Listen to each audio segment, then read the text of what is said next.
can do that. Thank you.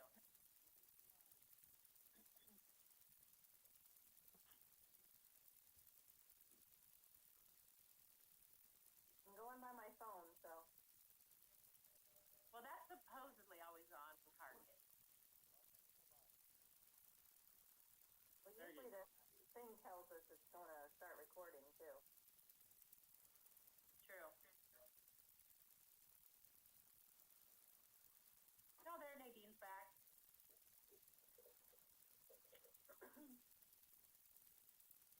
Peggy, how you doing? Good, John. How are you? I'm fine. I tried to get a hold of you the other night. Oh, you were? I'm sorry.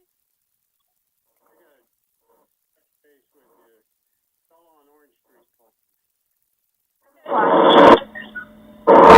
Thank you. This conference will now be recorded. Perfect. Thank you, everyone, for joining us. We are here for the Muscatine City Council meeting. It's a regular meeting Thursday, June 4th of 2020. Before we go to the roll call, I just wanted to say a couple things.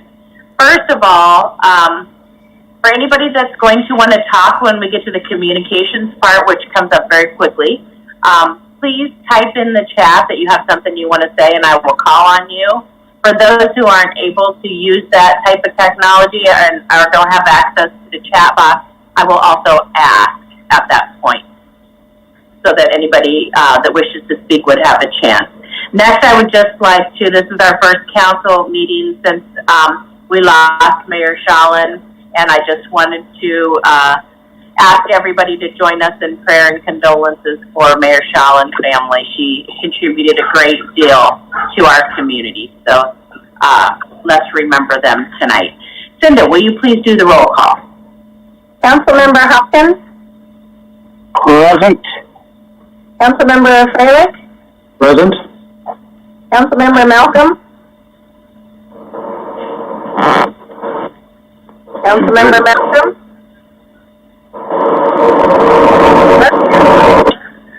I see him. Is he on? He is there. Yes. We'll call him a yes. Okay. Councilmember Gordon? Present. Councilmember Brockert? Present. Councilmember Gendrich? Present. And Councilmember Brackett? Present. 7 present, 0 absent, Your Honor.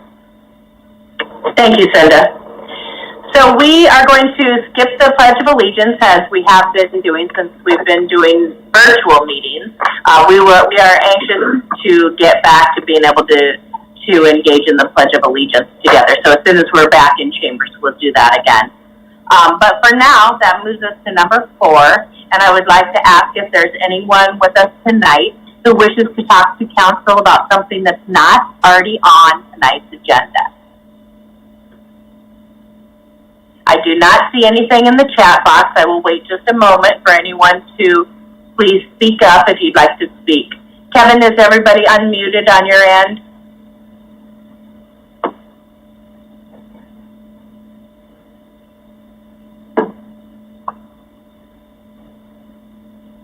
Okay, I do not hear anything. If anybody was not able to join in right there, please send something in the chat box and I will try to get that addressed at a later time. We're going to continue on with tonight's agenda. We are on number 5. The following items are considered to be routine by the City Council and will be enacted by one motion. There will be no separate discussion of these items unless the council members so request. In which event, the item will be removed from the consent agenda and considered in its normal sequence on the agenda. Do I have a motion to approve the consent agenda, which includes items 6A and B, items 9A through K, items 12A through C, and tonight's bills totaling $1,900,463.46. So moved. Second, Gordon.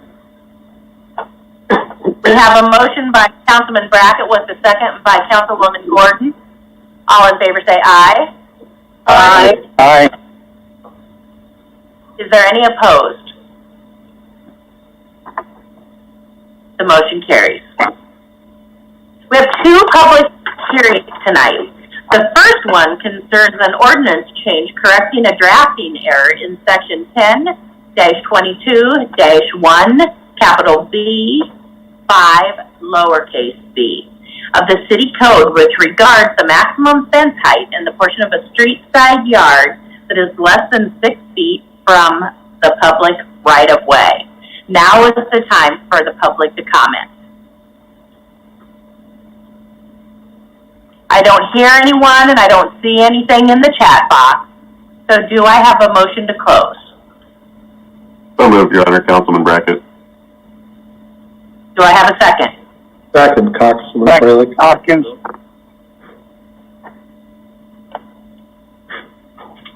I think we have Councilman Brackett made the motion and Councilman Hopkins seconded it. Was that correct? Correct. All in favor say aye. Aye. Is there anyone opposed? The motion carries, and we will move to public hearing B. This public hearing concerns the vacation of a portion of Cypress Street right-of-way adjoining to 1001 East 2nd Street. If this is approved, the vacated property will be transferred to the adjoining property owner. Now is the time for the public to comment. I do not see anything in the chat box. Are there any comments? Hearing nothing, do I have a motion to close? So moved, Your Honor. Freilich. Second, Your Honor. Councilman Brackett. We have a motion by Councilman Freilich with a second by Councilman Brackett. All in favor say aye. Aye. Are there any opposed? The motion carries with all ayes. We're going to move down to 11A and B, which regard our public hearings we just did. So we have now presented for City Council's consideration the first reading of an ordinance correcting the drafting error in section 10-22-1, capital B, 5, lowercase b, of City Code. Do I have a motion to approve the first reading of this ordinance as submitted? So moved, Your Honor. Second, Your Honor. Second. We have a motion by Councilwoman Dockert with a second by Councilman Brackett. Is there any further discussion? Hearing nothing. Councilman Hopkins, how do you vote? Aye. Councilman Freilich? Aye. Councilman Malcolm? Aye. Councilwoman Gordon? Aye. Councilwoman Brockert? Aye. Councilman Gendrich? Aye. Councilman Brackett? Aye. Motion carries with all ayes. Our second public hearing for the ordinance, 11B, is the first reading of the ordinance that vacates a portion of Cypress Street, the right-of-way on Cypress Street. This is exactly what we talked about in public hearing B. So it adjoins to 1001 East 2nd Street. If approved, the vacated property will be transferred to the adjoining property owner. Do I have a motion to approve the first reading of this ordinance as submitted? So moved, Your Honor. Gordon. Do I have a second? Second, Gendrich. We have a motion by Councilwoman Gordon with a second by Councilman Gendrich. Is there any discussion? Hearing none. Councilman Brackett, how do you vote? Aye. Councilman Gendrich? Aye. Councilwoman Gordon? Aye. Councilman Hopkins? Aye. Councilman Freilich? Aye. Councilman Malcolm? Aye. Did I get everyone? No. Did I miss you? I thought I missed you, Peggy, and then I thought, no, I think I did. Councilwoman Gordon? Missed me. Nadine. I missed Nadine. Yes. Aye. How do you vote? Very good. Very good. The motion carries with all ayes in an awkward way. All right. We are on 11C. We have tonight presented for City Council's consideration a request to approve the issuance of a purchase order in the amount of $5,495 to McCullough Maintenance for the purchase and installation of switches for the lights in the Muscatine Organics Recycling Center with the acronym MORC at the transfer station. 2 quotes were received, with this being the low quote. Barely, I might add. This purchase will be paid for from the remaining funds in the high-strength waste receiving project. Is there a motion to approve the request as submitted? So moved, Your Honor. Councilman Brackett. Second? Second by Gordon. We have a motion by Councilman Brackett with a second by Councilwoman Gordon. Is there any discussion? Your Honor? Hearing none. Pardon me? Go ahead. Councilman Freilich? Yeah, I was just wondering why this wasn't included at the time when we had the lights. It seems to be kind of should have been put in then. I just question the fact why is it so late being included as a separate item. I know John Cook is on the call. John, can you answer that? Yeah, Mayor, Council, this was, it was overlooked. When we had the lights installed, I assumed that they were being turned off and on by switches, as would be a normal way to turn lights off and on. But the transfer station, they just had, when they installed the lights originally, they just had them turned off by breakers. So we kind of moved forward with that, and after consideration with some other electricians, they said that's a very poor way to turn the lights off and on, and we should probably install switches for those. So we're having to come back and do it there.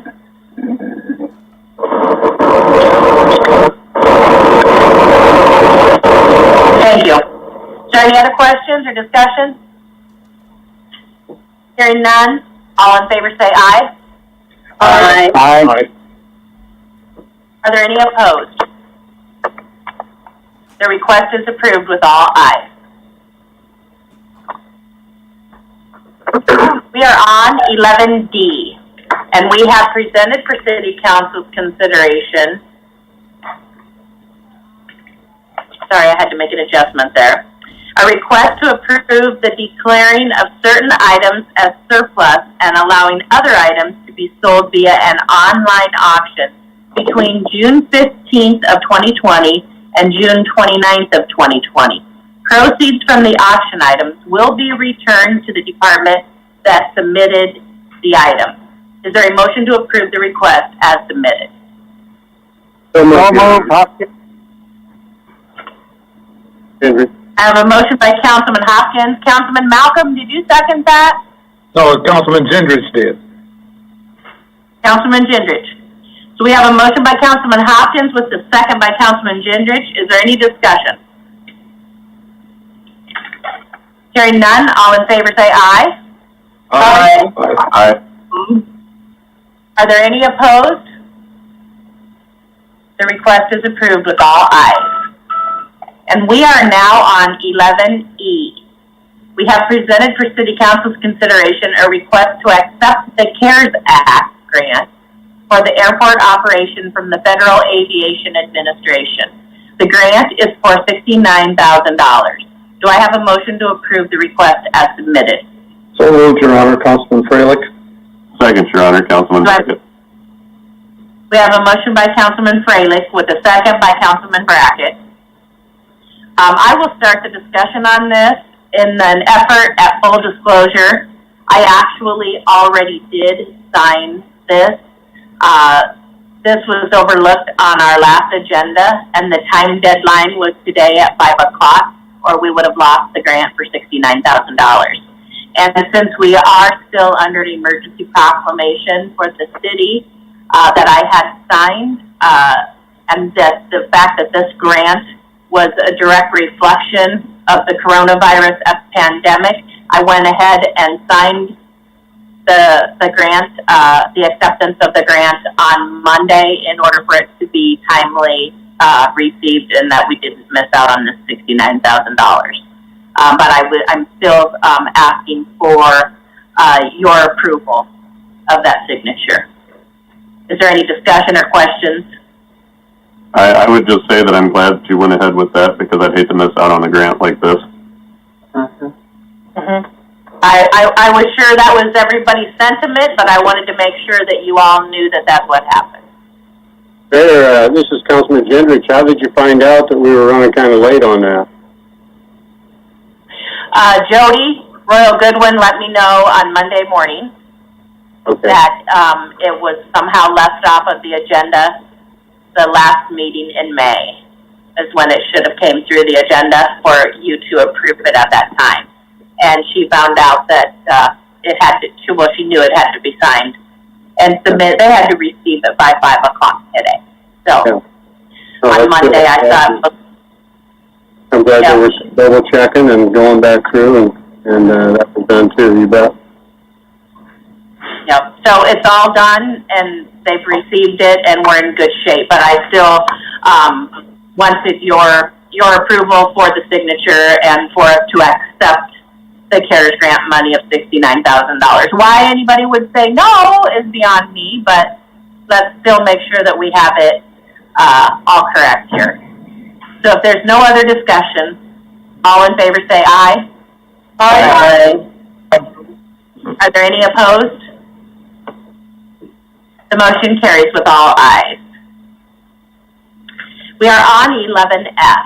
We have presented for City Council's consideration a request to approve an amendment to the Business Office Operations Agreement. This amendment would add 2 additional years to the current agreement. This is for the operations at Greenwood Cemetery. The new agreement would expire June 30th of 2022. Do I have a motion to approve the request as submitted? So moved, Your Honor. Brockert. Second, please. Gendrich. Second. Gendrich. We have a motion by Councilwoman Brockert with a second by Councilman Gendrich. Is there any discussion on this item? Hearing none. All in favor say aye. Aye. Aye. Are there any opposed? The motion carries with all ayes. And we are on 11G. We have presented for City Council's consideration a request to approve an amendment to the retail sales and service agreement and lease to Greenwood Cemetery. This amendment would add 2 years to the current agreement. The new agreement would then expire June 30th of 2022. Do I have a motion to approve the request as submitted? So moved, Your Honor. Councilman Brackett. We have a motion by Councilman Brackett with the second by Councilman Hopkins. Is there any discussion? Hearing none. All in favor say aye. Aye. Aye. Are there any opposed? The motion carries with all ayes. And we're going to move down to 11H. We have presented for City Council's consideration a request to approve the proposed ambulance service fee schedule. This schedule is reviewed annually and discussed during budget sessions. Since Walmart, Blue Cross, and Blue Shield have increased what they will pay for reimbursement, it is advised that we modify our rates to be in line with the reimbursement. Do I have a motion to approve this request as submitted? So moved, Your Honor. Councilman Brackett. I heard about 3 people. I heard Councilwoman Brockert first, and do I have a second? Second, Your Honor. Councilman Brackett. All right, so we have Councilwoman Brockert and Councilman Brackett. Do I have any discussion on this? I would note that for any, of course, for the public listening, you know you can click on each line item on the agenda online and be able to see all the supporting documents. And I just wanted to mention that these are very modest increases, in my opinion. Yeah, the So only... hearing nothing. Oh, sorry. I was going to point out the 2 items. Sorry. Go ahead.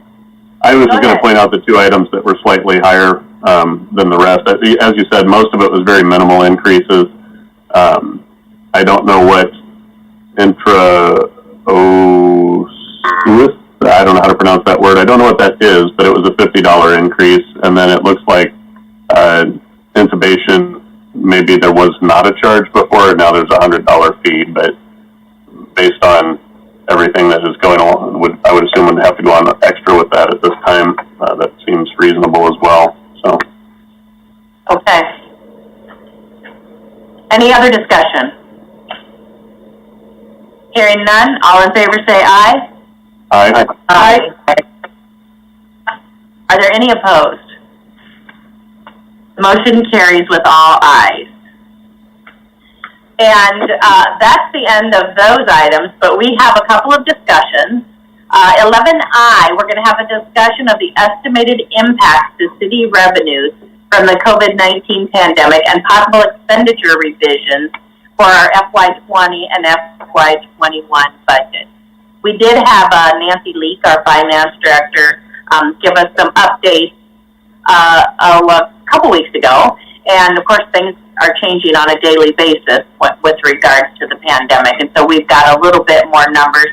We've asked her to go over those with us so that council can make some decisions about what we want to do to address the loss of some revenues and as well as increased expenses. Nancy, are you on the line? Yes, I am. Can you hear me? Yes. Would you like to just touch base on the things that have changed or been different or increased since the last time you discussed? Yes, I think I'm going to go through the highlights in my memo that was attached to the agenda, and that kind of references that. We did do the original projections at the May 13th in-depth meeting. However, no action was officially taken at that meeting.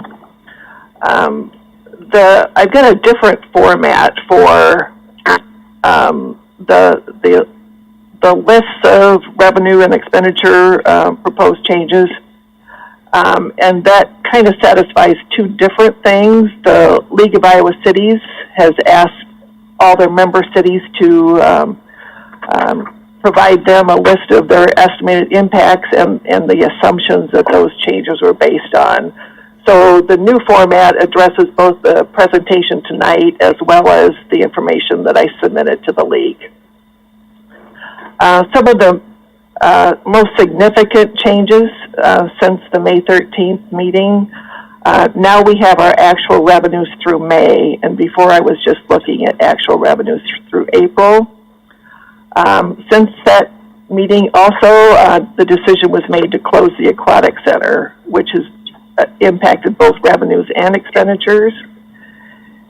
And we did receive the most recent hotel-motel tax receipt, so I've adjusted the hotel-motel tax revenues down a little bit from what I had before. And then the League also wanted information on impacts to the city's enterprise funds, and I really didn't address that specifically. I noted that some would have an impact and others wouldn't, but now I've tried to quantify those impacts. I've got two sheets attached. The first one is the estimated revenue impacts, and the second one is proposed expenditure impacts that would address the revenue reductions.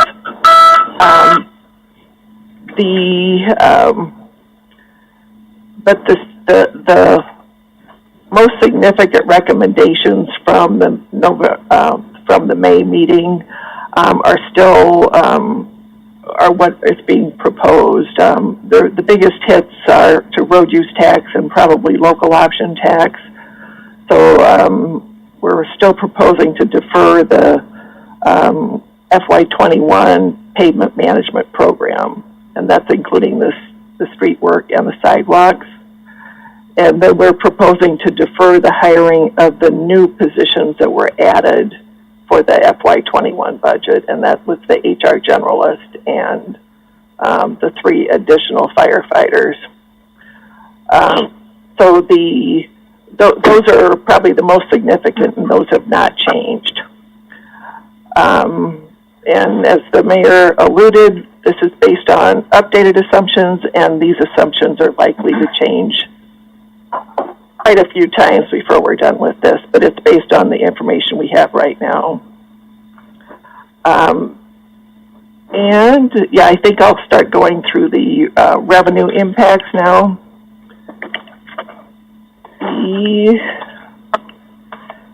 The first one is to property taxes. And since the last meeting, the state has further extended the deadline for people to pay property taxes without an interest penalty. Before it was the end of May, and now it's towards the end of June 25th. Right now we're at 95% collected for the year, and we expect that others will pay by that the June 25th deadline, and we will still accrue those to the current fiscal year. So I don't have those having a revenue impact to the city, as those property taxes will likely be paid at some point. So I don't think it's necessary to reduce expenditures because of the timing of the property tax payments. Hotel Motel Tax. We did get the most recent payment, and that was for January through March. It was a little less than what I anticipated. So before I had a $175,000 reduction, and now it looks more like $185,000. And then for FY21, I had reduced my estimate by a third of what we had budgeted, the $500,000. I just think it's going to be a while before people are ready to travel as much for both business and for tourism than what we had been experiencing. The franchise fees, this is the same assumptions that I used before. A lot of that franchise fee, and this is the Alliant Energy franchise fee, some of that may have been due to the mild winter and not the COVID-19, but that does look like it will be under by $114,000 in the revised estimate. And then next year, I reduced it by 10%, just to be a little cautious. In Parks and Rec, $124,700 in the revised estimate. And of that amount, $69,000 is due to the Aquatic Center not opening this calendar year. So that's basically the difference between what we had budgeted for Aquatic Center revenues and where we are right now.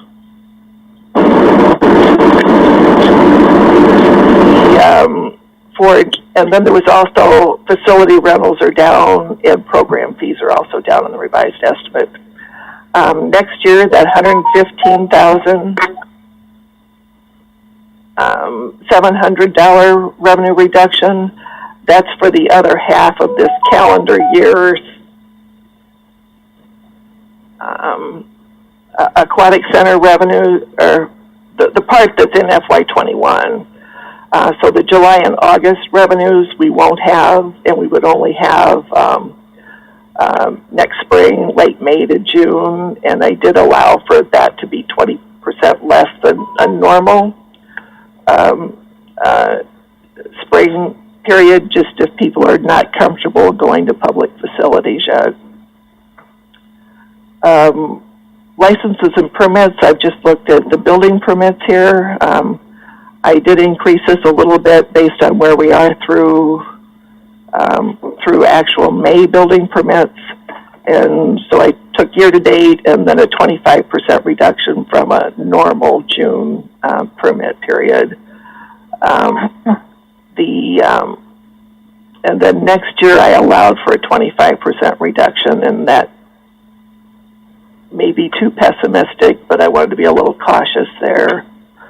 And then the other general fund revenues total 21.2, and that includes a number of things. Library waived their fines, art center building rentals weren't done, court fines are reduced, fire inspections deferred, and then next year the significant interest rate reduction. So the total general fund revenue reduction, $545,100 in the revised estimate, and $429,600 next year.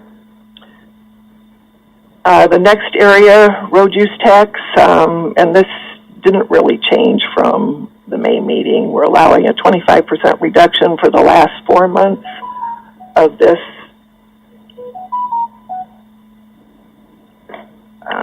My phone keeps beeping. Last 4 months of this fiscal year, and then I've allowed a 20% reduction for all of next fiscal year. Local option tax, and this changed since I actually put this worksheet together. I had allowed that same 25% reduction for 4 months in the revised estimate and 20% reduction for next year. But since that time, the state came out and said that cities will give their full allocations for the current fiscal year, and they'll make the adjustment on next fiscal year. So in total, we'll still see a reduction. We just won't have that reduction this fiscal year. Then we're down to transit fees, and this is where I really didn't try to estimate these before, but they basically waived their fares through June. So we're going to be $45,600 under in our fare revenue this year. And then for next year, I've allowed for a 20% reduction. And that's just because if people decide to travel even around town less than they were used to before this happened. Parking fees without fines and revenues for mid-March through May. I've taken the actual through May and then a 25% reduction from a normal June. So that's like $44,800. And then I'm not sure how things are going to come back downtown, so I've allowed for a 20% reduction in parking fees and fines for next fiscal year. Sewer fees, this was the most recent information. We get these reports from Power and Water that does our billings. Commercial sewer charges were about $16,000 less in April than they were in April of 19. So I basically took that times 3 months for that estimated impact of $50,000 in the revised estimate. And then I've allowed that reduction to continue next year for 6 months, so $100,000. And those amounts sound large, but as far as they're not a large part of the sewer revenues that we receive. Then there's smaller amounts, airport fuel commissions. There's less people flying and buying fuel, $2,500 in the revised estimate and $3,200 next year. So the total of all the funds, about $1,164,000 in the revised estimate, and close to $1.8 million next year. And then we'll go to the next page, which is expenditure, either reductions or deferrals. And I've got a bigger one than that.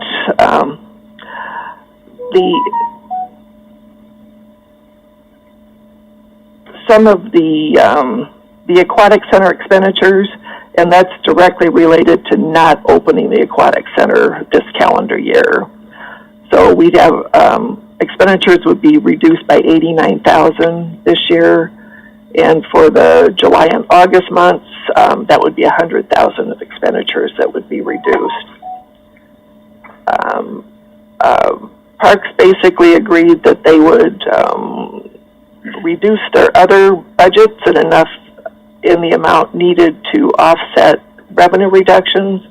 So those, the $35,500 is the balance of other reductions in Parks and Rec in the revised estimate. And next year, $15,700. And again, that would make it kind of revenue neutral. And these are the same assumptions we used a few weeks ago. Still looks like there's going to be savings in the legal services budget of $20,000, library budget of $20,000, and then we deferred the hiring of the planner 1 position in the revised estimate Right now it's still in for FY21. The allocation to the CBB is 25% of the hotel motel tax for the previous fiscal year. So with the 185,000 reduction in the current year, that would reduce their allocation by 25% of that amount. We do have a fund balance in the enterprise fund, though, and they can use that to maintain their CDB budget for promoting the city. The next two items are the positions, the new positions, the HR generalist.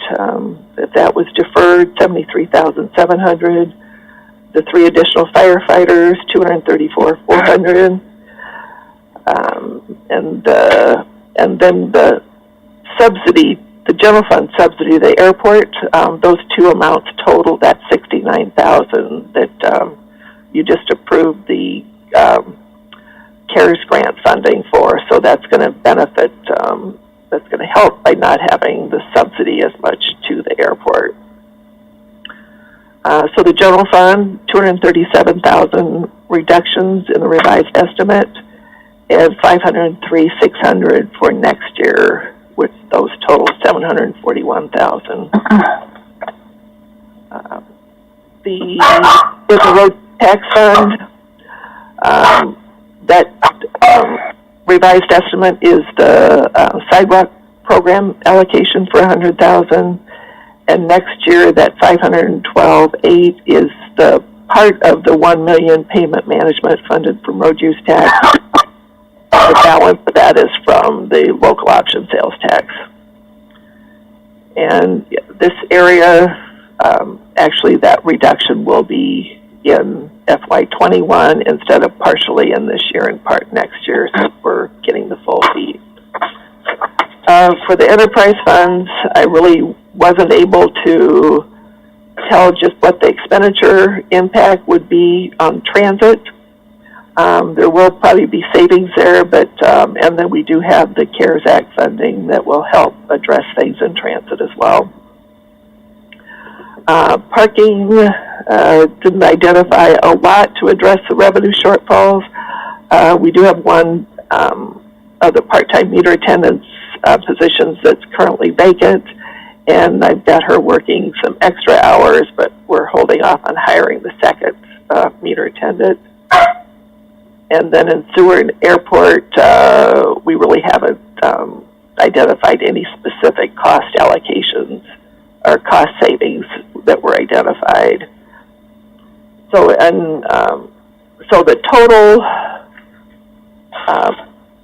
of the amount we identified to offset some of the revenues are $592,400 in the revised estimate, and next year $1,603,800 next year. So in the revised estimate, we have about $570,000 that's not funded of the revenue reduction that is not funded from expenditure reductions, and next year about $195,000.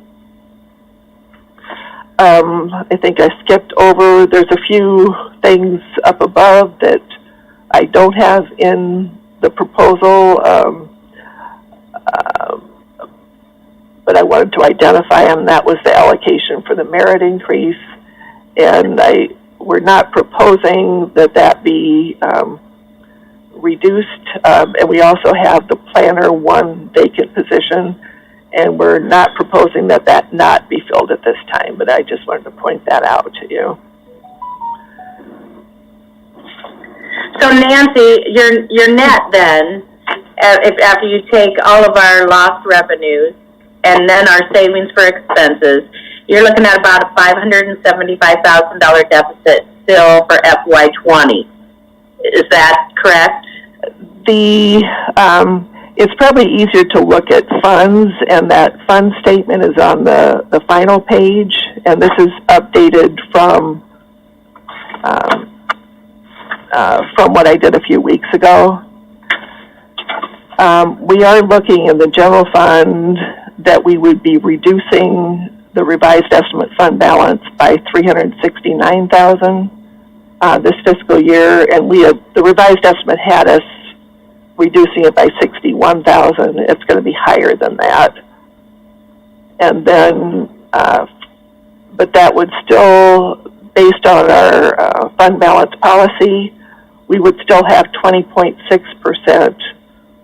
Our fund balance would be 20.6% of expenditure, so that more than meets our minimum fund balance in the policy of 16.7%. And so instead of dipping into the general fund 69,000, we're going to dip into it 369,000. That's in the revised estimate, yes. Right. Okay. And some of that is there's not that much time in the fiscal year left to be able to. Sure. Yeah. And that's part of the reason. And then FY20. Yes. We're actually showing that the fund balance would increase during that year by $78,000, and of course that's based on our current assumptions. But that $78,000, we would still be about $178,000 less than where we projected we would be when we did the original FY21 budget. And then based on those assumptions, the fund balance would be 21.1%. So this was a significant impact, and that's part of the reason we have the general fund balance policy. And it helps that we started out with a balanced budget, and that we weren't planning on dipping into the fund balance for normal expenditures. So we started out balanced, and so having this impact is one of the reasons we have the general fund balance policy. Sure. So go ahead. Finish. Go ahead and finish. Again, I've said it 3 times, but again, it's based on current assumptions. I mean, I might be too pessimistic or too optimistic, and these will change as we go. Part of the reason I think the league wanted this information is so they can try to get cities some additional funding. So that may still be out there as well. But we were in good financial position going into this, and I think that's going to be a benefit to us to try to work our way through it. I know that Council has a lot of questions and a lot of things that they want to talk about. I wanted to start the discussion by something that I had shared earlier today regarding the merit increases for staff. I believe that our staff has went above and beyond. This has been a year like no other. We're in uncharted territory. We've heard that many, many times. I think all of our staff have went above and beyond. I would like to see the $50,000 that we budgeted for merit increases to be divided equally amongst all of our staff that are eligible for merit increases, so that everyone gets an increase this year. Certainly, I know that Council appreciates them being right out there, and many of them, working hard every day to meet the needs of our citizens. I know we have talked a little bit about the performance evaluations. The department heads do their own, and I don't think that we should spend the time and money to do performance evaluations on the department heads this year. We have an interim city administrator who is helping us navigate the waters in between city administrators, who has only been on the job 5 months, and 3 of which a lot of our staff worked from home. So I don't think it's fair to have him have to try to evaluate our employees, our department heads, from that small amount of time, nor is it fair to the employees, because theoretically it is, well, not just theoretically, but it is an annual review. So really you should be looking at an entire year for an employee to be able to make that determination, which makes it so much easier to just take the $50,000 that was budgeted for merit increase and divide it. I would think that all of our staff is deserving of a merit increase. And I know that's not normally how it works. Normally each employee is evaluated based on their performance, but I think this is a very unique year. We don't normally have council meetings this way either, and so a lot of things have been new and changed this year, and I think that's a way that we can show our appreciation to our staff for all of the things that they have done. I think it'll be quick, it'll be very easy to figure out, and then each individual department head can have conversations with their individual staff on their performance, and that won't change that in any way. And then our new city administrator, when they come on board, they can take over doing performance evaluations and merit increases the way that they see fit and when they feel like they're prepared. And I believe Councilwoman Gordon had some ideas as well. Thank you, Mayor. And I'm sorry, guys, this might take a few minutes. I have a few suggestions or ideas. Thank you, Nancy, as always, for providing us a lot of great details and some things to consider. But I'd like to also put some things on the table. One is, my goal is to really try to realign the spend and save some programs so we don't eliminate them totally, such as the paving program. And because we don't want to fall back another year. We do have a lot of money in that program that's allocated, but can we look at other things? And part of that is what I'm going to request here. So I just want to look at things that will help us reduce the bottom line. I also want to make sure that we understand each department's needs and they have some skin in the game, because we're hitting a few places pretty hard to help us stay budgeted. So the first thing I'd like to request is, this is a lot of information to consume in a 20-minute, half-hour time and to make decisions. I would like to request a special meeting to allow sufficient time to review the budget, understand the options, and develop the plan. Yes, we could probably agree to some things tonight, but is it the right mix? Out of that meeting, I'd like to ask each manager to present a very short, brief goals, what they can do to help reduce their budget by 10% or potentially 25%. And also identify the risk that decrease would happen. Some are already on that track, which is perfect, like not adding new hires is a perfect opportunity. But this way we can maybe identify some money that we could carry over into other programs. And Nancy, you're always there to help guide us and identify funds. So I would like to ask us to consider a special meeting so we can sit and focus for a few hours on this. And it won't be the only time. We may have to do this quarterly, if not more often. The other thing I'd like to consider is a spending freeze on unnecessary purchases for the balance of 19-20. So we're talking about the last month where everybody empties their pocketbooks. And at least the first quarter of 2021 until the new administrator is here to help guide us. I don't want to impact things that are already bonded, safety, security, or a critical fix, right? But this takes second thoughts before we purchase anything, whether it's $1,000, $2,000, or the $5,000 or above that needs to come to council. So I'd like to have a conversation with the rest of the council and see what they think of that. And lastly, I want to make sure that seasonal employees can still be hired. Okay, we have some needs, whether it's maintenance or customer-facing opportunities where they help customers. This is a minimal cost, and I think when we do hire seasonal employees, it does give back money to the community. It employs some people, and it also helps the city. And I know we probably still have a few openings that we need to address. So those are the three topics I'd like to speak to council about. Is again, a special meeting so we can get more in depth, a spending freeze, and then also the okay to review and hire additional seasonal help that was already budgeted for.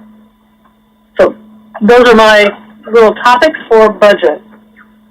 I would support the concept of having a special meeting for that. I think that's great, and I think that it would be important to look at it in that way and prepare a little bit more for that full discussion. So thank you, Peggy, for making that recommendation. I fully support that. Thank you, Kelsey. Peggy, this is Councilman Fraley. I also support the... Councilman Fraley, go ahead. Okay, thank you. I also support the special meeting. I think it's a good idea. I think important that each manager comes with the program and presents what they can that's going to help the city budget. And the things that Peggy has already talked about, especially the hiring of the seasonal employees, if there is any hold on them, which we've had on because we didn't know what we were going to do, I think that needs to be released immediately so we can get those employees on hand. That's the one thing I would consider. Thank you. Okay. Thank you, Dennis. Anyone else? I've got, if I could add a few things maybe. Go ahead, John. I'm a little bit concerned about hiring seasonal employees. If we're just kind of harsh, we're just making up jobs so that we can hire people because there are jobs available out in the community. So there's nothing wrong with redirecting your efforts in finding employment. So I'd be cautious about that. But certainly, special meetings is a good idea.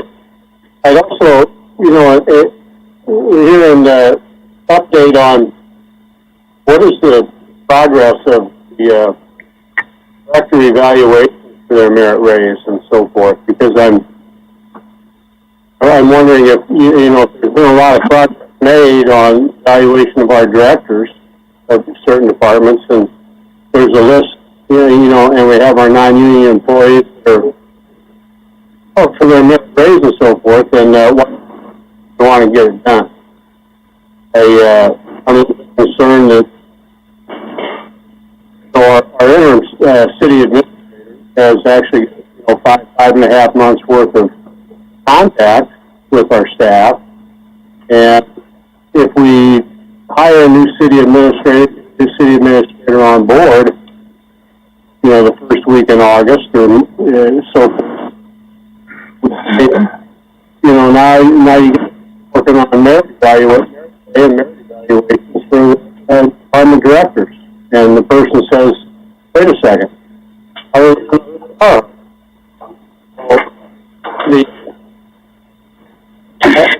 John, you're cutting out. Is he cutting out to anybody else too, or is it just me? Yes. No, it's cutting out. Sounds like a McDonald's drive-through. Well, I don't go to McDonald's, so I didn't say that. I do. I didn't say that. So, what do I need to clarify again? I think I try to come to some conclusion with the. I think we heard your statements. Number one, you wanted clarification. On are we making up a job for these employees? Peggy, do you want to take that one? Yeah, I'd like to address that. I think traditionally these are positions that are brought on during the summer months, mowing or staffing help when the customer calls or coming in volume increases and we don't add permanent staff. So some departments add seasonal staff to help with, again, those customer facing. They're not ad hoc, we're just throwing money out there. These actually have tasks and jobs that they need to do, and we've sort of held off on them. Now, we've probably saved some things by not mowing like the soccer fields as much or other places where we still have to maintain them, but not to the, the level that we normally would if we have a lot of tournaments. But I would let each department come back and say, I'm still missing this position that I normally would have, and I would open it up and try to get a few more people on. It's not, I just like the added benefit that money is going back in the community. Uh-huh. But these are positions that traditionally have been, held during the off season or the summer season, so they can help staffing. So, does that make sense, John? Yeah, I just okay.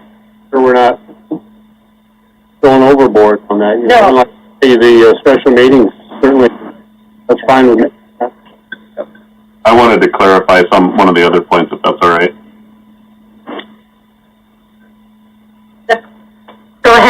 Kelsey. All right. So on the, well, first off, I didn't want to denigrate McDonald's drive-through speakers. They're actually really high quality these days. I want to clarify that because I'm not tearing on them. It's just an old joke. But I do occasionally use McDonald's and I can hear them clearly. So I didn't want to clear that up real quick. But on the merit increases, what I think the mayor was talking about, John, was not all of the staff, but the department heads only, because the department heads handle all of their staff's merit increases, and so they would have gone through, and nothing would have changed there. The only change we would have would be for the department heads themselves. And, I personally was kind of back and forth between, do we put it on hold entirely at this time due to the budget, or do we look at the situation as the mayor had proposed it, where we go ahead and just split it up evenly. So, I think this would be something that I would like to push it to that further longer discussion that Peggy has proposed, and not necessarily come to a decision on it tonight, because, it could be something where if we held off until there could be more time for that, also, then look at doing something like, instead of just waiting to give them the raise, yes, but it could be done retroactively if we don't spend the money. So if we plan for it to become a retroactive raise, that would be another option. That being said, I think that these are extremely unusual times. We've had a lot of changes. We've had a lot of difficulty where people have had to step up way above and beyond, regardless of their normal performance. And so, I would be open to either the mayor's suggestion or to holding off until a later date where, when they did eventually get their merit increase, there could be, a retroactive payment of that, so that they wouldn't actually lose the money. Right. It would be delayed. And so, but I would really, I don't want to drag that discussion out tonight. I'd much rather, I think that would fit way better into Peggy's special meeting that she's asked for. And I understand the staff that reports to our department. Thank you, Kelsey. I understand that issue and so forth too. I also understand, and I think even though we're in a lot of difficult times, there are people that are doing better work than other people are. And for us to delay a 0.5% or a 1%. I would like to clarify. Yeah, go ahead, sure. I would like to clarify a little bit what I was meaning. So what I actually, Kelsey, I think I was a little bit, I don't think you understood me correctly either. So I had spoken with Greg Monsager years back, and he explained to me that the way the process works, and please correct me if I'm wrong, but the way that the city does it is the city administrator does the department heads, and decides each one of their performance evaluations and merit increases. I believe that Greg Jenkins has started working on those. I don't think that they're complete. I don't think any meetings have happened between the two. Then also each department head does a performance evaluation on each one of their staff, but as far as deciding how much merit increase each one gets, that's a conversation then between the department head, the city administrator, and Nancy, because they only have $50,000 to work with. And so that has to be spread amongst everybody, and each department head wouldn't know, oh, well, I have 10,000 I can distribute, or I have 5 or 1. And so those are meetings that happen between the city administrator and the finance director and the department heads, and then each one of the department heads have to meet with the interim city administrator, and do those meetings. So I'm looking at this as a cost savings method. I believe all of our staff, yes, some might be way more deserving than others, but I think overall all of our staff have been amazing throughout this crisis that we've been experiencing, and not even just the pandemic, but now we have the protesters going and all different other kinds of things that we're faced with. And I think the most cost-effective way is just to divide it equally amongst everyone. And yes, if we wait until till the next meeting, till the special meeting, and do it then, I think that would be fine as well. But I would suggest tonight that everything at least stop. Let's not spend any more time on evaluations or merit. Let's wait until we get done with that special meeting and see which direction that we want to go in. So actually, Kelsey, I wasn't talking about just the department heads. I was talking about all staff with the city are not eligible for merit increases, only certain ones, based on the category of their job.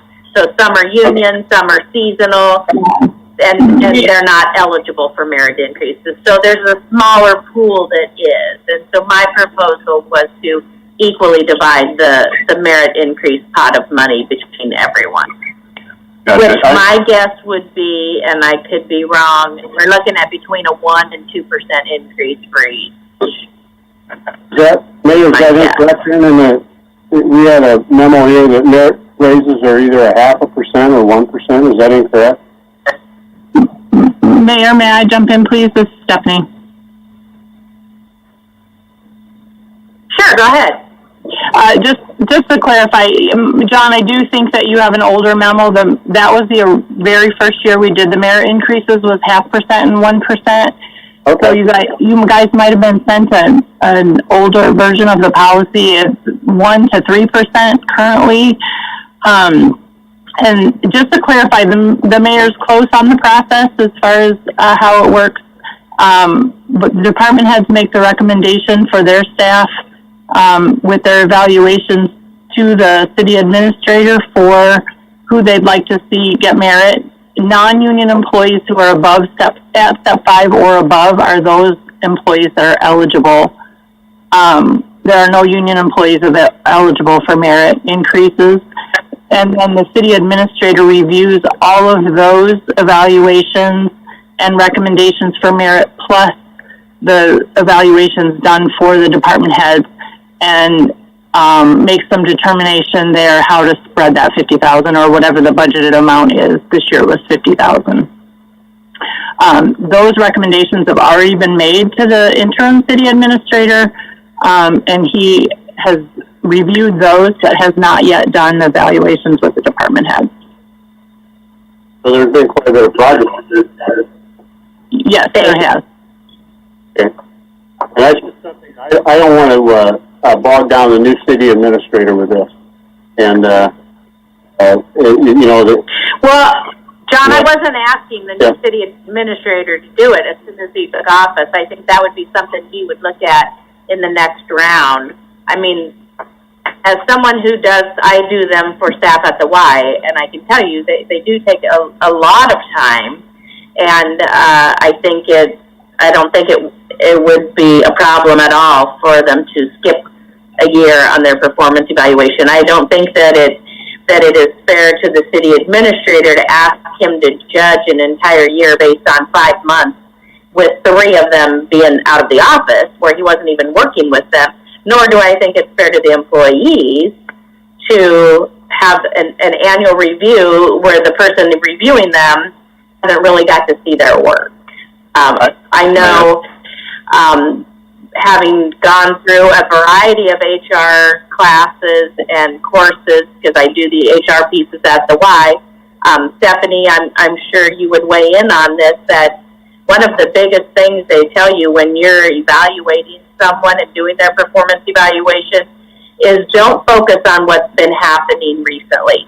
You have to focus on the entire year because it's not fair.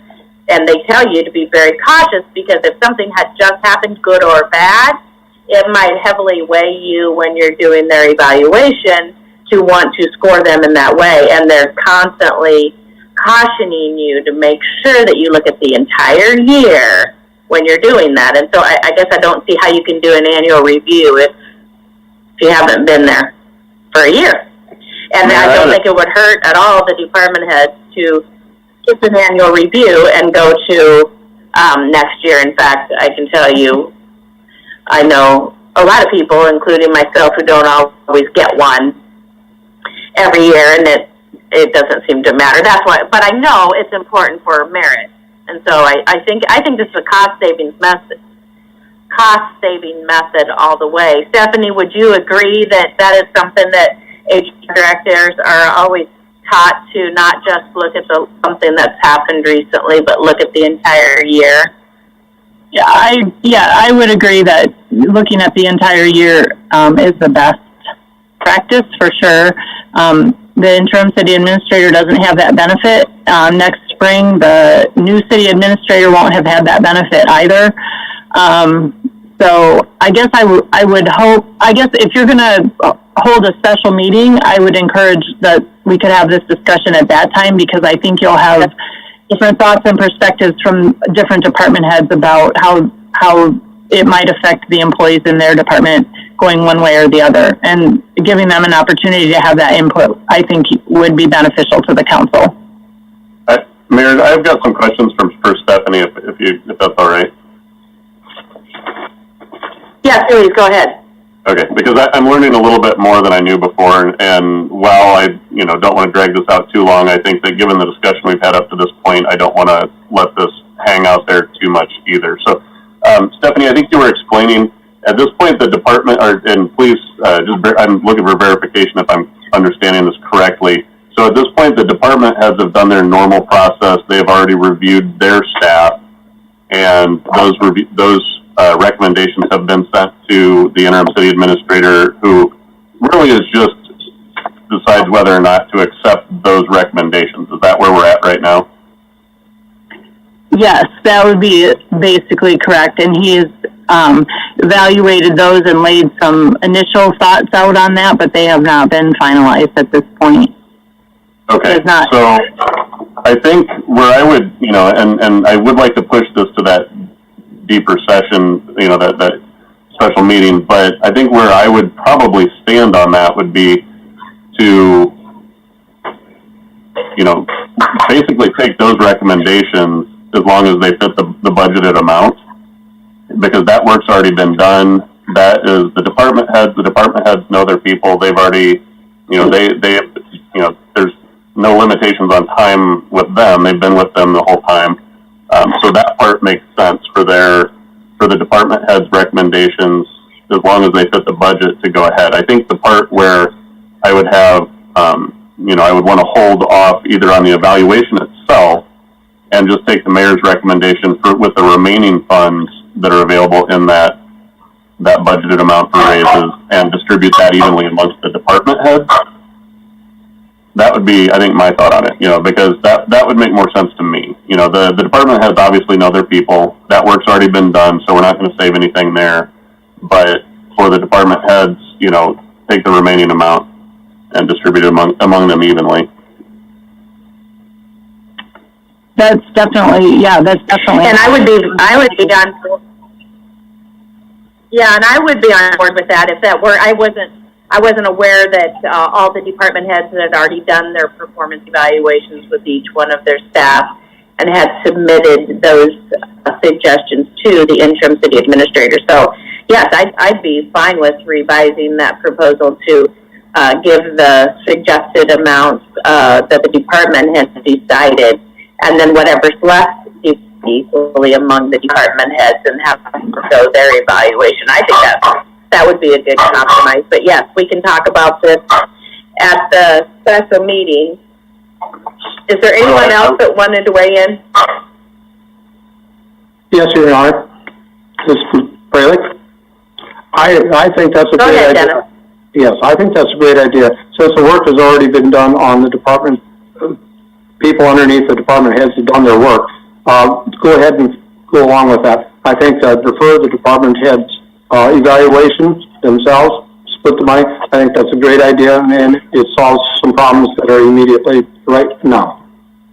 Thank you. So I would have one request on this topic for information to be brought to our special meeting, and that would be, we don't need names, obviously, because we don't get into the personnel part of it, but if we could see the amounts that each department head has allotted, so that way we would need that information. Because I think that also in this case, if the money is available in that fund, in the budgeted amount, we should go directly with what the department heads have recommended. I know that may not always be the case. There may be some tweaking that goes on. But if the dollars are in the budgeted amount to accept all of the recommendations directly from the department heads, that would be what I would think we should do. And then, like I said, the remaining amount, if any, should be distributed evenly amongst the department heads. So. And we can definitely take a look. I think that sounds fair. Does anyone else? I agree with what's been said. I think it's no more than fair to go ahead and give merit increases for the folks working in the department than to save the rest and divide it evenly among the department heads.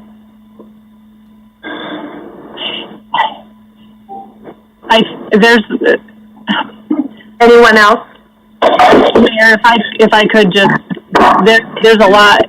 I think this is if there's more opportunity for a little more discussion on this, because the department heads make their recommendations and the city administrator works to divide that money up, and the department heads the employees don't necessarily get what the department head has recommended based on the amount of money available. So there's a lot of tweaking and evaluating and comparing and discussion that goes to making those decisions. So it's not quite so simple as that. So this is probably a better discussion if you're going to have a special meeting and how that money is going to be divided. Right. So that's what I was getting at, Stephanie. Yes. So what I was getting at is wherever it's at right now with the recommendations from the department heads, those would be the numbers that I would like to see at that special meeting. And then we can go further in depth in it, but that's where I wanted to start.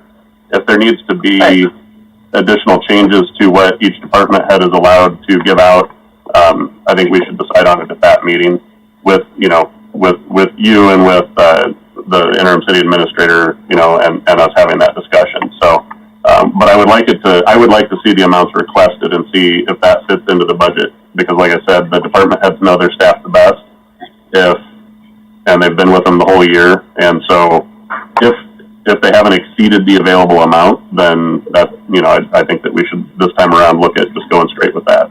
But we can discuss it at that meeting. I'm not asking for a decision right now. Kelsey, this is Peg, and Stephanie, I'm sorry. So what I'm taking that is that it would be nice to see the pool of money per department that they have requested. Yeah. With the number of employees and the average percent, and then we can compare it against and say, okay, you're a little heavy, you're not. But that way we're not into personalities or individuals, so we can look at the department pool as a whole. Yeah, okay, I don't want to know any individuals. Right. I don't want to know about any of the individuals, not at all. Just those general numbers. Yeah, those numbers, but without attached to any person or position or anything like that. I don't. If somebody gets a 3% and somebody gets a 1%, I don't want to know what position it was that they held, because I trust the department heads to make that the right recommendations for their staff. But if one department is given a massive amount of high-end raises and another department's not giving any, somebody might be off a little bit there. So exactly. As managers, you tend to know what the pool is, and you try to keep close to it. So yeah, I think if we have that information, it'll be helpful. If we have a part of that special meeting, now back to the special meeting, this isn't something for July. It's something we need to do somewhat quickly, and we have a lot going on with the new administrator, all the work there. So do we have any recommendations, or can we, how do we want to move forward with setting a date? It has to be at least 7 days from today, just for public announcement. I would like to see,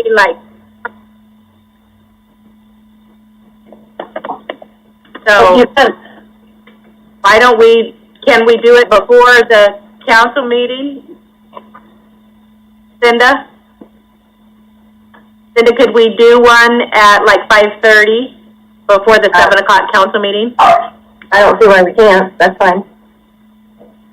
Would that give us enough? Would that fit the parameters of the rules? Is it going to be a closed meeting, an open meeting? What's it going to be? Is it a special meeting? It would be open. Okay. Yeah, there's no reason it would need to be closed. I thought the agenda only had to be 24 hours. That's correct. That is correct. Why are you saying 7 days? I thought there had, I know the agenda only has to Okay, be. so why couldn't we do like 2? Sorry, Mayor, I think your connection's lagging because I keep talking over the top of you because I don't know you're talking. I apologize. Okay. I don't think we have to do 7 days. I think we could do Tuesday evening.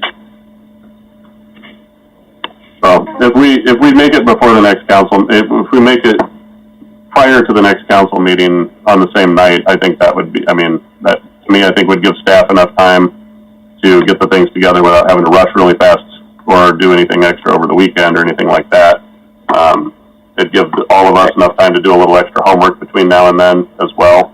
And that to me I think would fit. Could we look at a 4 o'clock start time to get it? So why don't we look at 5 o'clock? Sorry. Why don't we split the difference and go with 4:30? Because there's a lot to discuss here. Yes, yeah, there is. Can you figure that out, Cinda? 4:30 next Thursday before? Yes. And do we have, well, first of all, do we have consensus by council to have a special meeting next Thursday at 4:30 before our in-depth and to discuss what we're going to do with the finances, with the merit increases, with the performance evaluations, and have staff work this week to bring those numbers back to us and certainly not continue on with the performance evaluations and merit increases till we have a chance to hash this all out next Thursday. Do I have a consensus for that? Yes. Yes. Yes. Peggy? Yes. Nadine? Dennis? Yes. Yes. Oz? Yes, Your Honor. Okay. Dwayne? Yes. And John? Yep, that's good. All right. Mayor? Good. Mayor? Okay, we're going to, Mayor? Yes. Mayor? This is Jerry. Yes. Hey, I just had one comment, and this Hi, Jerry. Hi. I had one comment, and this is in regards to council member Peggy talking about the 10 and 25% reduction. We do a lengthy process during our budget proposal in the November time frame where we have a Form 12. We do a process. We do a 1%, 3%, and 5% reduction. And my recommendation, maybe you know this, maybe you don't, but my recommendation is to have Nancy share those Form 12s with everybody because that pre-work is already done at the department and staff level for looking at worst case scenario if we have to cut 1, 3, and 5. Perfect, Jerry. I mean, we do need a consistent format to make the meeting go faster, and that sounds logical, especially if the work's already done. Mayor, we're touching people at 3%, so I can't even imagine trying to work through a 10 or a 25%. But the work is done. The forms are done. You can see the account line items. You can see what it is. But every department is required to do this. So again, my suggestion is to have Nancy share all the Form 12s with you, and you can see all that work that we do every year. Okay. Can I make a comment too? This is Nancy. Some of this, the original proposals were done to try to not have a direct impact on the services that the public expects. You know, and over half of the city's budget is police and fire. And, you know, Peggy, the original, 10 to 25%, that's probably not reasonable percents for public safety. Agreed. So we're trying to kind of not have a huge impact on the public, but yet still do some of these reductions. So, well, it's an exercise to go through and do those reductions to each department. Some of it is you probably need to consider the services that are most critical to the public as well. Thank you, Nancy. I agree with that, except I think we do have to be somewhat aggressive, and I think as a good example is the firefighters. We added in 3 staff members, and holding that back sort of fulfills maybe quite a bit of their reductions. I just want to see it sort of balanced across all, so all other departments have some skin in the game and take some cuts. And we might have to impact services, especially if we want to protect some programs, because as much as we want to protect, and I'm not talking safety here, but other programs, people complain about paving, and we can't cut $1 million in paving. We can cut $750,000, but let's see how we can build some of that back in, so we cannot eliminate entire programs. So it's just something, and yeah, 10-20 is aggressive, but I come from an industry where you have to work aggressive, and if we get 3%, and if the work's already done, like Jerry pointed out, that's wonderful. Let's start there. But we might be pushing, because we're going to have to do this every few months, probably for the next 6 months. And I'd rather have it up front and let people know that we are having to manage the money, which you do an awesome job, Nancy. And you are true north when it comes to that. But we've got to get aggressive with looking at things, and we need to keep some things alive. And just we're doing the final touches before we publish the budget, and sometimes we forget just how much of the general fund is based on services of employees. And I just did the pie charts. It's over 75% of the general fund is wages and benefits. Right. So you need to keep that in mind. It's not like there's some easy cuts. We can look at capital, of course. Yes. But yet it is services in the general fund are provided by people. And that's the biggest part of the general fund budget. Right. And that's why we need to have the separate session so we can sort of drill in a little. And doing it here in a half hour, 45 minutes isn't going to give us enough time. So I appreciate that. But we're going to have to be tough. I mean, there's industries in town that have taken salary cuts for salaried members, leadership taking even more for 6 to 7 months. So whatever we have to do, we'll look at it. And we'll take each line and look at it if we have to. And this is all departments. This isn't just the ones that we hear about all the time. So let's if we can, Greg, interim city administrator, if you can help with a format to give everybody and say 3 slides, max, keep it simple, be aggressive, but tell us your risk. If we agree to this, what's going to happen? So, but that's what I would hope and expect from the different managers and department heads. So, all right. Gotcha. Thank you. All right. So we have a meeting next Thursday? All right. I think we'll have a meeting next Thursday at 4:30. Thank you. All right. I think we are good with item 11I, and we're going to continue and move forward with our plan. We're on 11J, and we're going to have a discussion and possible action regarding reopening City Hall to the public. Who is going to lead that discussion? I will. I'll start. And Stan O'Brien, our building and grounds supervisor, is on the line as well, in case you have some specific questions about when we get to the point of council chambers. So I really kind of divided the information that I provided to you into 2 sections. One, opening the building in general, and then secondly, some things for council to think about in terms of opening the council chambers and how you wish to reconvene meetings.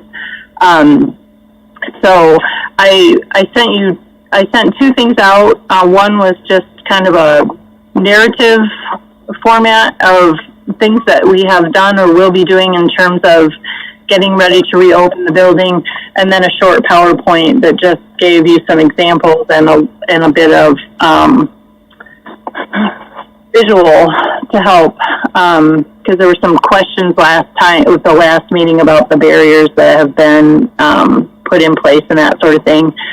So we have done so far, the barriers have been put in place in high traffic offices, finance, HR, parks and rec, and community development. Those are most trafficked. So building and grounds built us some, at this point, temporary structures. You know, if we need a more permanent structure, we'll look at that in the future. But for right now, these will serve their purpose in the short term.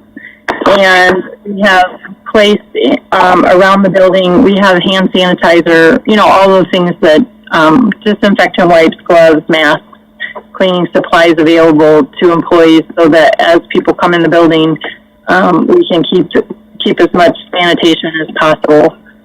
So Building and Grounds has also provided us some stands with the disinfectant wipes, so that as folks come in the building, if they feel like they want to, especially in City Hall, our Building and Grounds staff, our cleaning staff goes home mid-morning, so we don't always have someone in the building, but we have some material available to us to clean as we need to throughout that,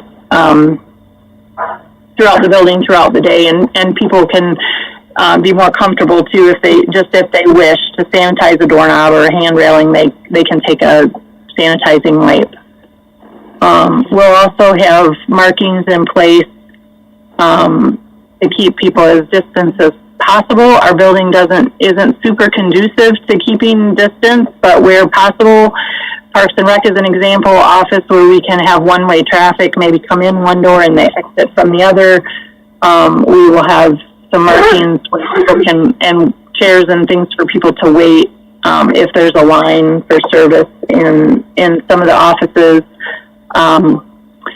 We can have we will be asking members of the public to wear masks when they enter the building, and we'll be asking employees to wear masks if it's not possible for them to maintain the 6 feet of distance. We have masks available to employees who wish to wear them as well. We have sanitizing material available, so when customers leave the counter, we can sanitize the area. And we are asking employees who don't feel well or are exhibiting any symptoms to stay home, or if they feel ill during the day, we'll have them go home. So also, I just threw in a few examples of some of the signs that we might put up around the building, encouraging distancing, reminding people to wear masks, reminding people to offering the sanitizing, reminding people to wash their hands and that sort of thing. So in terms of opening the building, that's our plan. If you have any questions about that, you know, staff is ready to serve and be available to the public. And I would propose that we reopen the building on Monday. I know that we've been getting lots of calls in the finance office and in other offices asking when we're opening and people wanting us to reopen. So along those lines, if you have any questions, I'd be happy to answer them. Council? So I guess the only question I would have is, with the signage that it looks like, the example anyway, are we requiring people to wear masks when they enter the building, or asking them to wear masks? I guess initially my thought is that we would require it. Okay. Yep. I would just want to make sure that the signage reflects that. That was going to be my recommendation as well. Yep. And, you know, and then the other thing too is I would hope that employees, you know, as you said, you know, in there it is somewhat optional for employees. My recommendation on that would be, if they're at their desk and they're more than 6 feet from people, that would be the optional location. But if they're leaving their desk, they really should be wearing a mask, because it's too easy to come into contact and spread the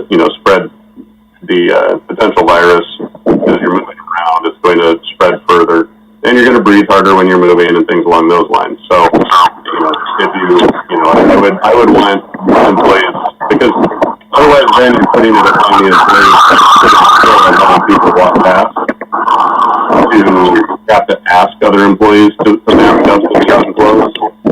And I would not want to put it on somebody who's doing the right thing, it shouldn't be their responsibility to have to remind one of the other staff that don't come close to me without your mask on, sort of thing. Yeah, So, and we have masks throughout the building, and people can ask for them as they need them. So yeah, employees are wearing masks when they feel the need to, and when they're not going to be able to be 6 feet apart. Okay. Or more. Okay. No, Go ahead. The rest of the information is great, Stephanie. This is what I was, when I think I was kind of a pest at a previous meeting in regards to this information. This is what I was hoping to see. This is thorough. I thank you for this and everybody else that put effort in putting this together. This is exactly what I was looking for. So thank you. You're welcome. Yep. Kevin, can you go ahead and turn off the sharing there now? The PowerPoint? There's one more piece of it, Mayor. Is there? Okay. Go ahead then. Your Honor, I have a question. Go ahead. This is actually for Stephanie. Stephanie, thank you for the information. What I don't see is we, on one of the lines, we use plexiglass barriers and some other stuff. My question was, since this never came before council because we didn't expect any of this, so there was nothing but, where did this money come from? Was it taken from somebody else's existing budget and used to do this? Where did the money come from to pay for these things? Building and Grounds has some money in their budget for items such as this, and I believe Stan's on the line and he can speak to that specifically, but this just came from their maintenance budget. Okay.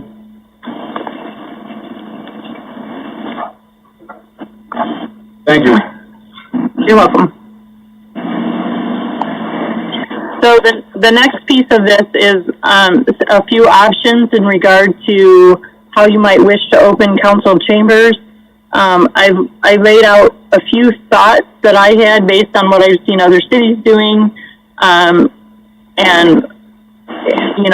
just open it up for discussion for council to decide what they'd like to do. Obviously, one option is to continue having virtual meetings for the foreseeable future, and at some point down the road, deciding to reconvene in person. The second option would be, and I know of a couple cities that are doing this option, would be to have council reconvene in chambers, but continue to allow public access to the meeting virtually. Stan has done some calculating and searching out for materials that council could put. You could put partitions between you if you wished. We could do some reconfiguring of the seating. You could maintain your current seating and wear masks, although that may make it a little bit difficult for people to understand what you're saying. And then you could make a decision about whether you wish to have staff in chambers with you or continue to participate virtually. And then, of course, the third option would be to completely reconvene in person, and we would have to do some figuring how we would get people in and out of council chambers and maintain, appropriate distancing depending on the number of people that were there for the meeting and the topics that were on the agenda for that evening. So I included a couple pictures. Greg Jenkins and I played around a little bit with the seating options, maybe how we could keep you distanced if you wish to reconvene in council chambers. And so I guess that's just open for your discussion, what you think as a council you'd like to do. And Stan, like I said, Stan is on the line and he has some cost items or cost information for you depending on what route you kind of decide you'd like to go. Thank you, Stephanie. Council, what are you thinking? Your Honor? Yes. Meeting. I am in favor of option 3 just because with some of the ideas, the dogs and the chickens, the meetings we've had concerning those 2 items have been total chaos online because you get constant background noise and people who aren't muting. and it's hard to know who is saying what to whom. So, in my humble opinion, I think we ought to go with council in masks, the audience in masks, sanitizing, and maybe an EMT at the door with a thermometer to make sure that no one's running a temperature when they come into council chambers. I've got a few comments on it as well. Go ahead. I would suggest option one, just for the sheer fact that if we reconvene, then we are forcing people to either put themselves at risk or disclose any potential health issues, and that's none of our business.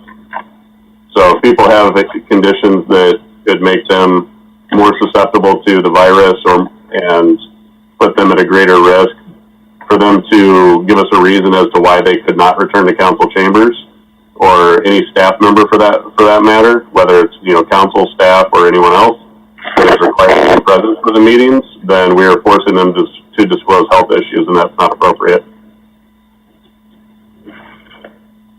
Okay, this is Peggy, and I'm going to throw in my opinion, and it's number 2, a variation. I can see where Nadine's going. We have a couple topics coming up that are very passionate, and it does not do well with a webinar, with a conference call. It's very disruptive. I'm not for spending money for plexiglass for the chamber, just because we're only in there maybe 15 hours a month between us and maybe the supervisors. Planning and zoning say 20 hours. The seating can be reconfigured to get 6 foot between each person. It might be a little awkward for a few. I think that what Stephanie and Greg did looks good. There's some options. I moved some chairs around on Friday when I was there. You can get 6 feet by putting in some temporary tables and things like that. The question is, how do we do it successfully for our residents? Maybe we look at it and we start targeting a July open, keep our June meetings as is. But can we open it with just a slight configuration, no cost in the chambers? Anyone else? Yes, Your Honor, I'm going to weigh in. We had talked about the chicken and dog issue, and if I understood correctly, we were supposedly not going to talk about those until we could reconvene in chambers. So until we are able to reconvene safely for us and the public, those issues are still on the table, but no decision's been made one way or the other. Especially with the chicken, my understanding that planning and zoning still has more meetings pending. So I just think that sometime in July we can revisit this and move forward. I understand that it'd be nice to have people hear us and see us and all that stuff, but if I got to sit there and talk through a mask, most people are already complaining they can't hear us now. The mask is going to be even worse, and we still need to talk about something like if we have the pit bull issue, the council chambers are probably going to be full. Okay, how do we social distance everybody in the place?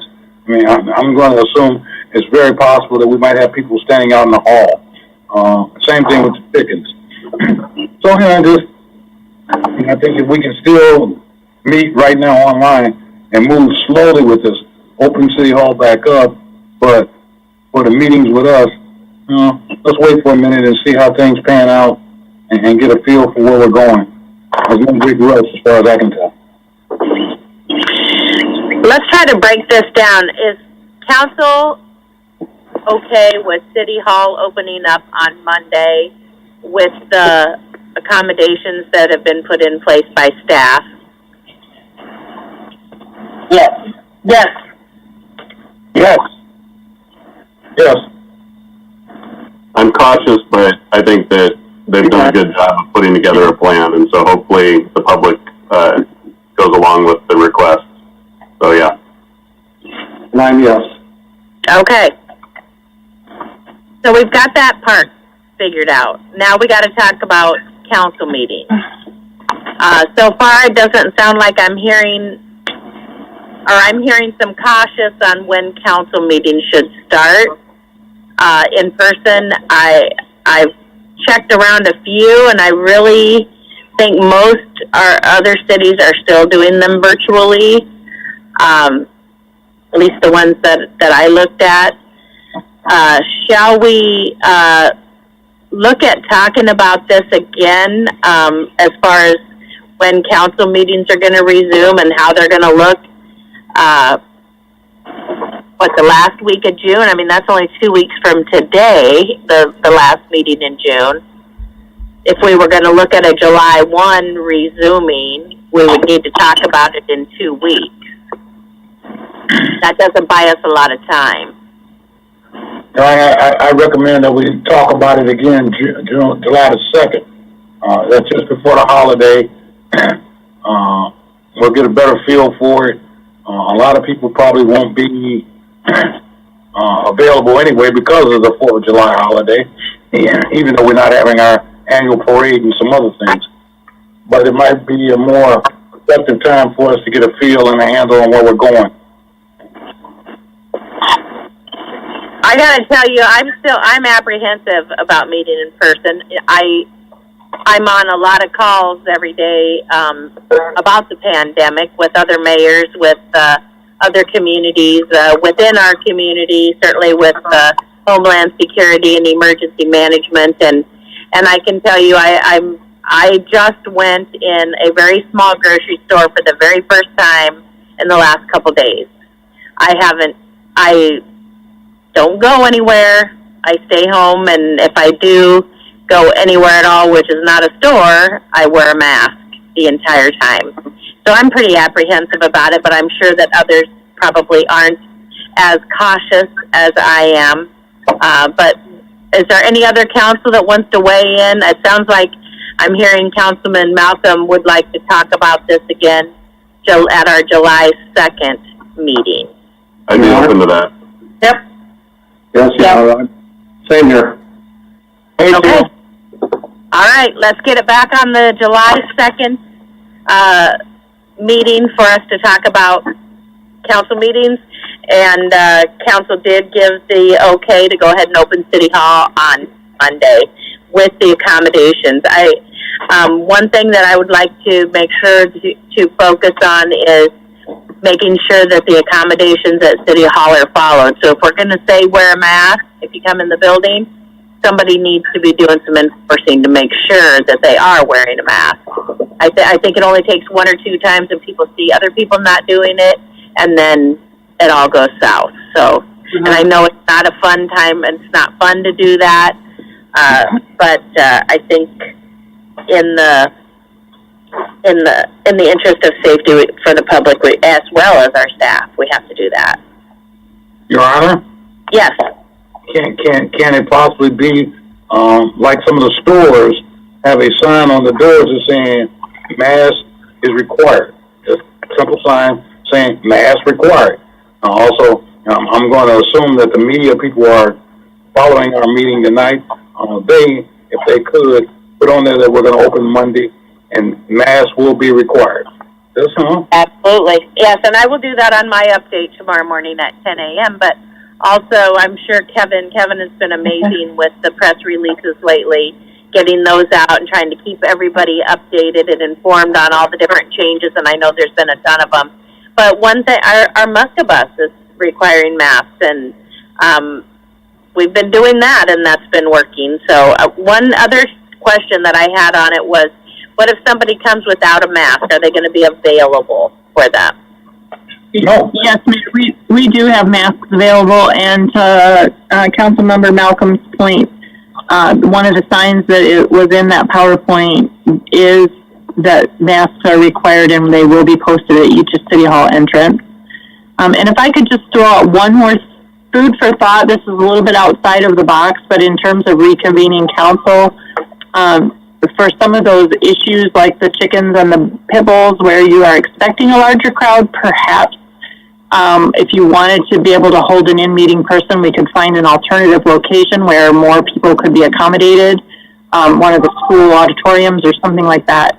Just a thought, food for thought to consider if there might be some meetings where if there's some urgency to holding them that you wanted to be able to convene in person, that might be an option. Thank you, Stephanie. I think we have figured this one out, at least as far as we're going to go tonight. So I'm going to move on down and ask our council. Councilman Hopkins, do you have anything you'd like to share tonight? Nothing tonight, ma'am. Thank you. Councilman Freilich. No, Your Honor. Councilman Malcolm. Nothing tonight, Your Honor. Councilwoman Gordon. Just real quick, we are in the second and final round of our small business loan program, and the applications are due on the 7th. Thank you. Thank you. Councilwoman Brockert. Yes, I've been on Hershey and I talked with someone this morning, wondering what the status is of Miller's Hill. I know Brian isn't with us tonight, but does anybody have any idea what's going on with Miller's Hill? If anything? Councilperson Barker, we'd really like to hold off till Brian's back. I think he has some updates. We had talked about that recently, but I'm not in a very good position to follow up with that. So if we could do that next week, I'd appreciate it. Sure, not a problem. Thank you. Anything else? Anything else, Nadine? No, thank you. Thank you. Councilman Gendrich? Mayor, I was, Yes. Yeah, I've got something quick. I took a little drive on 2nd Street today, the new paving. Yes. Looks great. Want to encourage the small businesses in that area to hang in there and keep your head above water, so to speak. It's going to be a beautiful street and a beautiful project. It's been very painful, I know, but I think it's looking great. And hang in there, small business. So that's my input. Pardon me? About the second half, right after you said it's been painful, I know, at least for me, your audio cut out. Everybody hear me now. I want to compliment the paving project there on 2nd Street. I drove on there today and tell those small businesses, encourage them to keep their heads up. Thank you, John. I see, I've been reading, John Cook has typed in the chat a couple times, and he's worried that council isn't discussing them. I'm assuming council read them. But he said he would forego his own merit increase to make sure that he gives his suggested increases to his own staff. And he believes the interim city administrator has been engaged with staff even during the shutdown period. I think he wanted to make sure that I read those into the record. And Kelsey, go ahead. Okay, so I had a similar comment on 2nd Street to what Councilman Gendrich had said. You know, I wanted to commend the staff on clarifying with the business owners down there.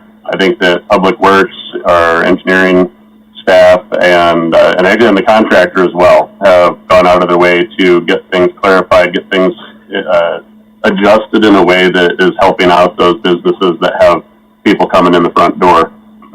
And so I'm very happy about that. I want to say thank you to staff, and as well as the contractor, for that matter. I'm sure he's not listening, but it might get back to him. So the other thing I wanted to mention is that, you know, we've seen a lot of turmoil around the country here in the past few days, past week or so, and that, you know, there was a lot of rumors that had gone around on Monday that fired a lot of people up, that, you know, got our local safety, public safety just really, you know, had to be on guard to see what was going on.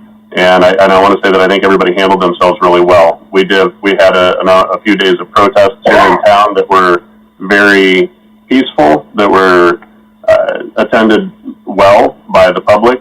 Also, I wanted to say thank you to the Sheriff's Department, our police department, for stopping out. There were some other elected officials that stopped down and spoke with the protesters, listened to them, and that's what a lot of these people are looking for, that are out protesting. They're looking to be heard.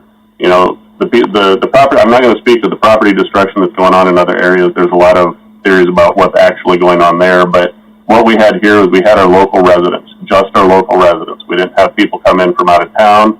We didn't have any infiltrators, as it were, and our local residents wanted to be heard, they wanted to be seen, and I think that they've accomplished that in the right way, and that, you know, and I commend them for that. And like I said, I wanted to thank our local police department, sheriff's department, you know, both stopped down. I saw a number of members of our police department came by, got out, spoke to the protesters, dropped off water at different times. I also wanted to commend the public. The public came by in droves and showed their support for what was going on. They dropped off pizzas, they dropped off beverages, they dropped off other food items down at the corner of 5th and Mulberry in increasing numbers over the past 3 days. And so I think that says a lot about Muscatine and the kind of people that we have here and the kind of people that we have both in our police and sheriff's department, you know, to show up and do that. So that's what I've got. Thank you very much. Thank you. I actually had that on my list as well. And certainly thanking everybody that was involved for that. That was a long day, I can assure you, and we are very fortunate that Muscatine handled it so appropriately, and I know that the people that were demonstrating for a change were very appreciative of our law enforcement and our emergency professionals as well. I just wanted to ask everybody to continue social distancing. The issue that came up, you know, with the protesting, I'm seeing a lot more people out and about, and it seems like less people are talking about pandemic and more are talking about our crisis that our country's in right now. But I think we need to be mindful of not forgetting our social distancing and making sure that we're keeping ourselves and each other safe. So please, let's try to keep that at the forefront. Next, I spoke with Eric Reeder today. If we could get him on the agenda next meeting, the in-depth CBB, like to give a brief update for us. So we can look forward to having that on the agenda next week. Now, council is going to go into closed session. For those that are listening, we will exit this phone call, move over to another call of a closed session, and then we will return to this same meeting if we and close the meeting and vote if there's a vote that comes up. But if you want to wait on this call, you're welcome to. If you want to try to rejoin, you're welcome to do that as well. But we are now going to move into closed session per Iowa Code 21.5, lowercase I, to evaluate the professional competency of an individual whose appointment, hiring, performance, or discharge is being considered when necessary to prevent needless and irreparable injury to that individual's reputation, and that individual requests a closed session. I would like to, the individual did request a closed session, and I would like to accept a motion to move into closed session at this time. So moved, Your Honor. This is Councilman Brackett. Do I have a second? Second. We have a motion by Councilman Brackett with a second by Councilman Hopkins to move into closed session.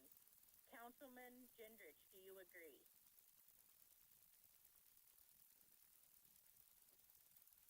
He's muted. He said yes, I think. Councilwoman Brockert?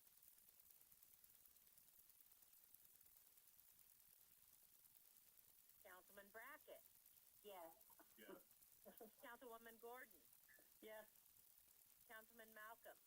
Yes. Councilman Freilich? Yes. Councilman Hopkins? Yes.